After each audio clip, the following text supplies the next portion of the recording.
Bonjour tout le monde, je te parle maintenant de l'intérieur du cœur. Tu as vu avec le cœur de cochon l'extérieur. Maintenant, c'est les parties de l'intérieur, mais avant qu'on commence, je veux te donner tout de suite ton devoir. Donc, ton devoir, 3 choses. Première chose, j'aimerais que tu dessines ce dessin que tu vois là, que tu le recopies, que tu copies toutes les parties que tu vois, les flèches, etc. OK?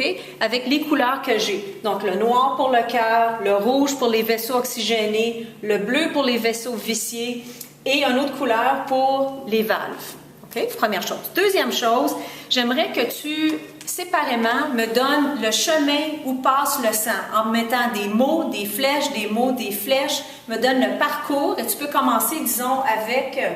disons qu'on commence avec la aorte. OK? Tout le monde, on va commencer avec la aorte. Tu sais que c'est un parcours fermé. Donc, j'aimerais que tu fasses ça pour la deuxième question. Troisième question, j'aimerais que tu me donnes la différence entre les valves bicuspides et tricuspides, leur structure et où ils sont situés. OK? Donc, voici ça, c'était ton devoir. Maintenant, on commence. Donc, ton cœur est vraiment un muscle. Il n'y a aucune émotion dans le cœur. Tu sais, quand quelqu'un te dit « Ah, tu me brises le cœur » ou « j'ai le cœur », même quand tu dis « j'ai mal au cœur », ce n'est même pas le cœur qui fait mal. Donc, le cœur est vraiment un muscle séparé en deux. Il est séparé par la cloison. C'est un muscle épais qui te sépare les deux pompes et c'est une pompe. Donc, qu'est-ce qui arrive? C'est que le sang circule dans le corps. À un moment donné, il commence à manquer de pression. Ce sang rentre dans le cœur et on lui donne un bon petit coup pour qu'il continue à bouger dans ton corps. C'est ce que fait ton sang. Donc, les deux pompes, le sang ne doit pas aller d'une place, ne doit pas être interchangé. Donc, le sang oxygéné est toujours dans le côté gauche et le sang vicié toujours le côté droit. En passant, quand on voit un dessin en anatomie, que ce soit dans n'importe quel livre, ça c'est universel, c'est toujours le contraire de toi. Quand je regarde présentement, ça c'est mon côté gauche, mais par contre, les dessins, c'est le côté droit comme si quelqu'un te fait face. OK? Donc, ça va toujours être le contraire de toi. Il faut que tu t'habitues à cette convention. Si je commence avec le côté gauche. Le côté gauche, tu remarques que le ventricule est plus épais. OK? Tu as l'oreillette gauche, petit compartiment. Ventricule gauche, plus grand compartiment.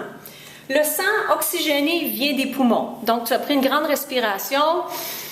Le sang, il va, tu te souviens, dans le trachée, les bronches, bronchioles, les alvéoles, on fait la diffusion, ça rentre dans le sang, ça se promène dans le sang.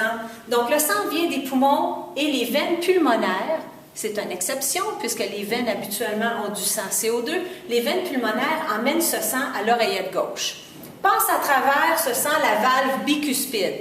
Les valves font en sorte que le sang ne va pas à sens contraire. Donc, dès que le sang passe, la valve ferme. Bicuspide, puisqu'elle a 2 parties. Tricuspide, l'autre valve, 3 parties. OK? Donc, le sang passe ici. Ventricule gauche, contraction forte. Ce sang-là sort par la aorte, va au corps. Le corps est oxygéné. Les cellules de ton corps utilisent cet oxygène, produisent du CO2. Le CO2 revient vers le cœur par 2 vaisseaux sanguins. La veine cave inférieure, veine cave supérieure. Donc, la veine cave inférieure, elle est en bas, mais elle rentre au niveau de l'oreillette droite.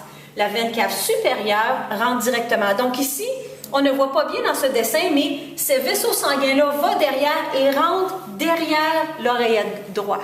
OK? Donc, tous les deux déversent du sang vicié. Vicié veut dire pas bon. On dit souvent en français, « Ah, je rentre dans la pièce, ça sent, l'air est vicié. C'est une vieille air, ça sent pas bon. » Donc, c'est ça l'idée, c'est que c'est du sang qui a du déchet dedans. On appelle ça aussi du sang CO2, OK, pour dioxyde de carbone. Donc, le sang passe à travers la valve tricuspide qui, elle, ferme pour empêcher que le sang passe à sens contraire. Ça va vers le ventricule droit qui contracte, ventricule droit étant plus mince. Ce sang-là sort par les artères pulmonaires et ça va au poumon. Au poumon, ce sang-là, diffusion, les artérioles, bronchioles, bronches, trachées, éventuellement, tu expires ce CO2. OK? Donc là, j'essaie de faire le lien avec toi, avec le cœur et tes poumons, parce que, tu sais, ton corps, c'est relié ensemble. Hein? J'espère que tu as remarqué que le ventricule droit est beaucoup plus mince. Pourquoi? Puisque cette ventricule pompe le sang au poumon très près, tandis que ventricule gauche, le sang va vers le corps, c'est loin le corps. C'est beaucoup de place, OK? Quelques détails maintenant. Sais-tu que ton cœur pompe à peu près 1000 fois par jour? C'est énorme, OK? Bien sûr, ton cœur est entre tes deux poumons, deux pompes indépendantes, OK? Et je pense que j'ai couvert toutes les autres choses. Donc, j'espère que tu prendras le temps de revoir cette vidéo plusieurs fois parce qu'il y a beaucoup d'informations, OK? Et que tu seras en mesure de faire ton devoir correctement. On se voit bientôt.